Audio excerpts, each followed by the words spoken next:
fin, game over. Se acabó. Se le terminó la luna de miel, entre comillas, al señor Javier Milei, el presidente, con sus votantes. Se terminó, se culminó este periodo que muchos y muchas presidentas tienen al inicio de los gobiernos.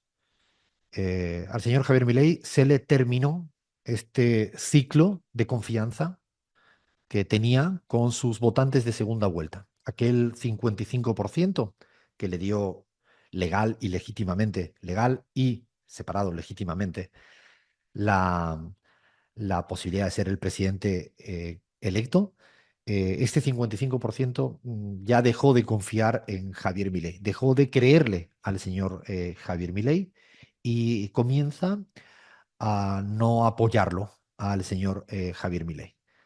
Em, y esta semana hay un baile de números de encuestas que se vienen publicando en la Argentina. Me llegó una encuesta no publicada, y atentos, me llegó una encuesta no publicada de las que conozco muy bien la metodología y son muy serias, más que serias. Son de estas encuestas que saben hacerse y se hacen permanentemente. Y no es una encuesta propia, por lo tanto no estoy de ninguna manera eh, planteando que es una encuesta de CELAC en absoluto, sino es una encuestadora que respeto muchísimo en la Argentina y me dio el dato de imagen positiva del señor Javier Milei 37. Repito, imagen de Javier Milei 37. Y entonces cuando vi el documento y lo exploré, observaba que ese 37 de imagen positiva estaba sustentado en una muy mala evaluación de gestión positiva, muy mala evaluación de la cuestión estrictamente económica, materia de precios, de ingresos, muy mala en la cuestión de la lucha contra la inseguridad y cuando había la cuestión de la confianza y la credibilidad estaba también en niveles muy bajos. Es decir, era un 37 de imagen positiva que estaba absolutamente con un correlato en un otro conjunto de variables que hace robusto ese 37. Pero como me quedé con dudas para ver si ese valor venía subestimado de origen, reconsulté, repregunté si ese mismo valor lo tenía hacía 3 o 4 meses. Y no, el valor de hace escasamente 3 meses, es decir, a 6 meses de gobierno, era 51 de imagen positivas. Dicho de otro modo, con esos datos de una encuestadora que yo creo que es muy seria, insisto, nada que ver conmigo y además en las antípodas ideológicas a lo que yo pienso sobre la política en la Argentina, el valor era de 51 a 37. La tendencia en estos últimos 90 días de Javier Milei es bastante aparentemente consistente y es para preocuparse, no porque la encuesta diga 37, es para preocuparte porque hay una desafección, que hay otros números que lo certifican y lo atestiguan. Ya se ha hablado mucho de la caída, ¿no? de público viéndolo a la noche en el discurso presupuestario, que aclaro, hizo un discurso de metodología presupuestaria, no de presupuesto. Eh, y creo que las mentiras y la falta de rigor tienen siempre una fecha de caducidad en la credibilidad de las personas que le tocan gobernar. Las mentiras, mi papá siempre decía que se agarra antes, se identifica antes a un mentiroso que a un cojo. No sé si esta expresión se entiende en otras latitudes de América Latina. Mi papá siempre me lo decía de chico. No, un mentiroso siempre se le agarra mucho antes, se le descubre mucho antes que a un cojo. Y creo que al señor Javier Milei, con tanta mentira, con tanta falta de rigor, con el cualquier cosismo que venimos un poco explicando en la pizarra conceptualmente, que es decir cualquier cosa, sin base alguna, yo creo que empieza a erosionarse esta credibilidad, esta imagen positiva, comienza a haber aburrimiento de su persona, de lo que dicen, y lo que yo creo que es más preocupante de todo, pero como mucho más preocupante, y eso lo dejo como pensando en voz alta sobre lo que le viene pasando, es la comunicación fue una de las herramientas que llevó a Javier Milei a la presidencia. Fíjense la paradoja que el exceso de comunicación puede ser el que termine con la confianza de Javier Milei. Lo digo de otro modo. La comunicación, todas las piruetas comunicacionales que hizo durante la campaña y previo a la campaña, fue lo que en gran medida le permitió llegar a tener confianza de la ciudadanía. Bueno, el exceso de comunicación, sin base material, sin gestión, eh, el exceso de impostura, el asado que da para festejar el que a los jubilados no le den unos poquitos pesos que ni siquiera le ayudan a llegar a final de mes, sino para llegar a mitad de mes o a los primeros 10 días del mes, y que luego sobreactúen con comunicación, creyéndose que con la comunicación, con el TikTok, con los vídeos, con los spots, con puestas en escenas, con manual de distracciones, le sirve para seguir teniendo la credibilidad de la gente.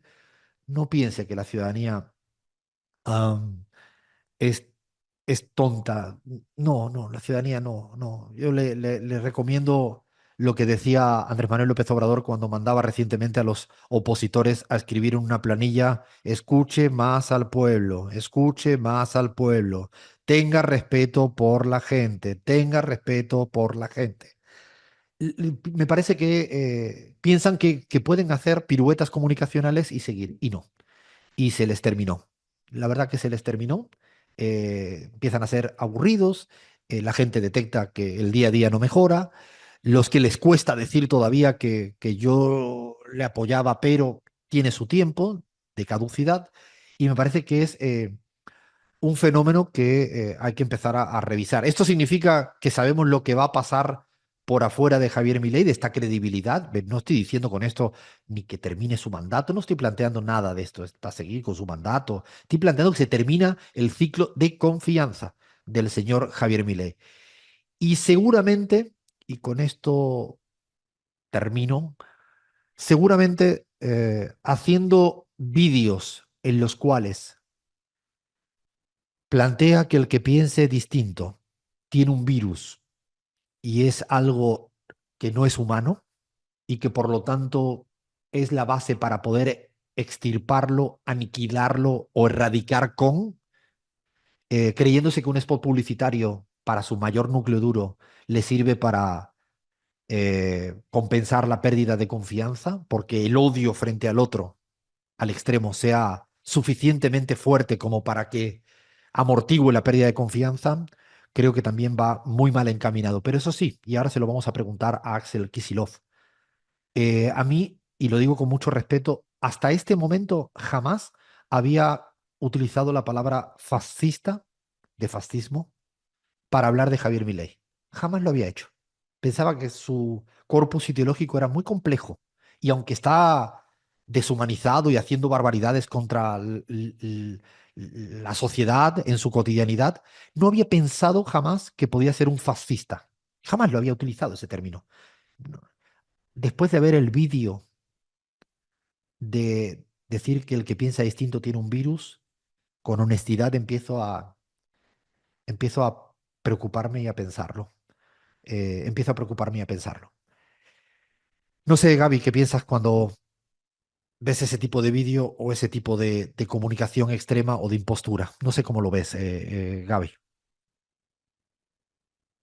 Bueno, Alfredo, yo sí le he llamado antes fascista a Milei porque no creo que sea la primera vez que eh, públicamente expone que el que piensa diferente que él hay que desecharlo. Yo creo que ya venía haciéndolo. Ahora, lo que sí siento es que en el aislamiento de la presidencia, seguramente su distanciamiento con la calle, con la realidad, lo lleva a una agresividad mayor, ¿no? No solamente a mentir más y cada vez más profundamente, etcétera, sino también a ser más agresivo.